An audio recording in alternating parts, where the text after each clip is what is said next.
Hello hi అందరికీ నమస్కారం అండి. ఈరోజు మనం రవ్వ లడ్డు తయారు చేసుకుందాము. ఆల్రెడీ మన ఛానల్లో ఒకసారి రవ్వ లడ్డు అనేది మనం వీడియోని చేసి పెట్టాము. అదంటే పాకం లేకుండా మనం చాలా సింపుల్ ప్రాసెస్లో అయితే తయారు చేసాము. ఇదైతే మాత్రం పాకం పట్టి రవ్వ లడ్డు అయితే తయారు చేసాము. చాలా బాగుంటుందండి. ఆ లడ్డుకి ఈ లడ్డుకి చాలా తేడా అనేది ఉంటుంది. ఇప్పుడు ఇలా పాకం పట్టిన రవ్వ లడ్డు చాలా జ్యూసీగా ఉంటుంది. మనకి ఎన్ని రోజులున్నా సరే లడ్డు అనేది చాలా మెత్తగా మృదువుగా చాలా జ్యూసీగా ఉంటుంది. మీకు కనబడుతుంది కదా లడ్డు లోపల మనకి రవ్వ కానీ కొబ్బరికూర కానీ ఎక్కడ కనబడటలేదు. చాలా మనకి పాకంతో చాలా జ్యూసీగా ఉంది కదా, చాలా బాగుంటాయి. ఈ విధంగా చాలా సింపుల్ ప్రాసెస్ అండి. మళ్ళీ లేట్ చేయకుండా మనం ఈ లడ్డు ఎలా తయారు చేసుకోవాలనేది ఈ రెసిపీలో అయితే చూద్దాము. ముందుగా అయితే నేను ఒక 3/4 కేజీ గోధుమ తీసుకున్నానండి. ఉప్మా రవ్వ ఇది ఒక 3/4 కేజీ తీసుకున్నాను. అలాగే నేను కొబ్బరికూర పచ్చి కొబ్బరి కూడా ఒక 2 కొబ్బరికాయలు అయితే తీసుకున్నాను. మొదారకాయలు తీసుకోవాలి. 2 కొబ్బరికాయలు అయితే తీసుకున్నాను. సేమ్ నేను నూకంతా అంతే నేను కొబ్బరికూర కూడా తీసుకున్నాను. పచ్చి కొబ్బరికూర. అలాగే ఒక కప్పు నెయ్యి తీసుకున్నాను. ఒక కప్పుతో పూర్తిగా నెయ్యి అయితే తీసుకుని ఇప్పుడు ఒక పెనం స్టవ్ మీద పెట్టుకుని నేను ఆ కప్పులో సగం నెయ్యి అయితే వేసుకున్నాను పెనంలోని. ఇప్పుడు ఈ నెయ్యి మనకు కొంచెం వేడెక్కిన తర్వాత నేను గోధుమ నూక అనేది వేసుకొని బాగా వేయించుకోవాలి. మనకి మళ్ళీ నూక ఉడకడం చేయడం అనేది ఉండదు కాబట్టి మనం ఇప్పుడే బాగా ఎక్కువసేపు వేయించుకోవాలి. లో టు మీడియంలో పెట్టుకొని వేయించుకోవాలి. మనకి గోధుమ నూక మంచి కలర్ వచ్చి బాగా వేగాలన్నమాట. నెయ్యిలోని మంచి సువాసన కూడా వస్తుంది. అప్పటి వరకు టైం కొంచెం తీసుకొని మీరు బాగా వేయించుకుంటేనే మనకి రవ్వ లడ్డు అనేది చాలా బాగుంటుంది. టైం చూసుకొని బాగా వేయించుకోండి. లో టు మీడియంలోనే పెట్టుకొని చూడండి. నూక అనేది నాకు వేగిపోయింది. కలర్ కూడా చేంజ్ అయింది. స్టవ్ ఆఫ్ చేసి వేరే దాంట్లో ట్రాన్స్ఫర్ చేసుకోవాలి. అదే పెనంలోని మిగతా కొంచెం నెయ్యి వేసుకొని మనం కొబ్బరికూర కూడా వేయించేసుకోవాలి. కొబ్బరికూర ఇంతే కాదండి, మీరు తక్కువ తీసుకున్నా పర్లేదు, తక్కువ తీసుకున్నా కొబ్బరికూర పర్లేదు.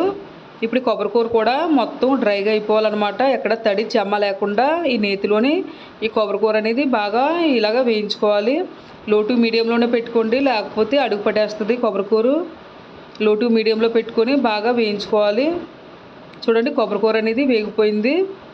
ఇప్పుడు దీన్ని కూడా వేరే ప్లేట్లోకి ట్రాన్స్ఫర్ చేసుకోండి. మళ్ళీ అదే బౌల్లోకి ఇప్పుడు పంచదార అయితే చూసుకుందాము. మనం గోధుమకి ఎంత అయితే తీసుకున్నామో అంతే పంచదార కొలగా తీసుకోవాలి. గోధుమకి ఎంత అయితే తీసుకున్నామో అంత పంచదార కూడా పడుతుంది. ఇప్పుడు అదే బౌల్లో పంచదార వేసుకొని కొంచెం వాటర్ అనేది వేసుకోవాలి. మనం ఇప్పుడు లేత తీగపాకం పట్టుకోవాలన్నమాట. మనకి పాకం పట్టుకోవడంలోనే మనకి రవ్వ లడ్డు టేస్ట్ అనేది ఉంటుంది. కరెక్ట్గా మీరు దగ్గరే ఉండి మనకి ఎప్పుడైతే పంచదార కరిగిందో మనం చెక్ చేసుకుంటూ ఉండాలి. మనకి లేత తీగపాకు రావాలన్నమాట. బాగా ముదరగా పెడేసుకోకూడదు. బాగా లేత తీగపాకు అనేది రావాలి. చూడండి లైట్గా లేత తీగపాకు అనమాట. చాలా సన్నంగా తీగ అనేది వస్తుంది. ఇలా వచ్చిన వెంటనే స్టవ్ అయితే ఆఫ్ చేసేసుకుందాము. స్టవ్ ఆఫ్ చేసుకొని మనం వేయించుకున్న నూకని గోధుమ నూకని ఇందులో వేసుకోవాలి. అలాగే కొబ్బరికూరని కూడా వేసుకొని ఈ తేనెకి బాగా కలుపుకోవాలన్నమాట. ఈ పంచదార తేనె ఇవి నూక కొబ్బరికూర కూడా బాగా కలుపుకోవాలి. ఇదంతా బాగా కలుపుకోవాలి. మనకి తేనె అనేది బాగా పడుతుంది అనమాట. ఇప్పుడు ఇదంతా కూడా మనం ఇలా బాగా కలిపేసుకొని చూడండి ఇలా కొంచెం లూజ్గా ఉంది కదా, మనకి చల్లారిపోయిన తర్వాత మామూలుగా గట్టిపడిపోద్ది. ఇప్పుడు దీని మీద మూత పెట్టుకొని బాగా చల్లారనివ్వండి. బాగా చల్లారాలి, బాగా ఆరాలి, బాగా పీల్చుకుంటుంది అనమాట తేనె. ఇప్పుడు చూడండి బాగా చల్లారింది కదా. ఇప్పుడు ఇందులో కొంచెం ఇలాచీ పౌడర్ నేను పంచదారలు మిక్సీ చేసి ఇలాచీ పౌడర్ కూడా వేసుకున్నాను. ఇది కూడా బాగా కలిపేసుకోండి. ఇప్పుడు మనకి పాకం అంతా కూడా బాగా పీల్చుకుంది కదా. ఇప్పుడు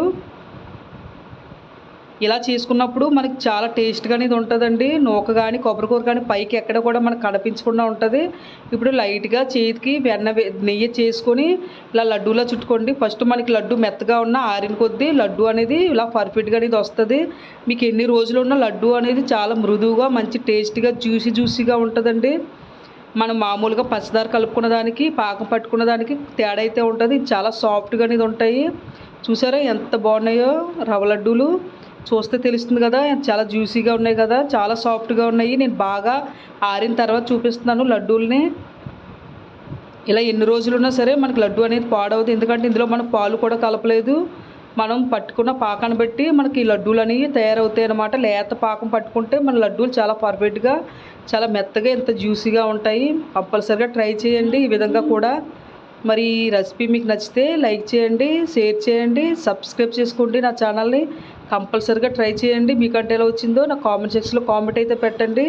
కంపల్సరీగా నేను ఎలా చేసానో అలా చేయండి. చాలా బాగుంటాయి లడ్డూలు. Okay friends, bye.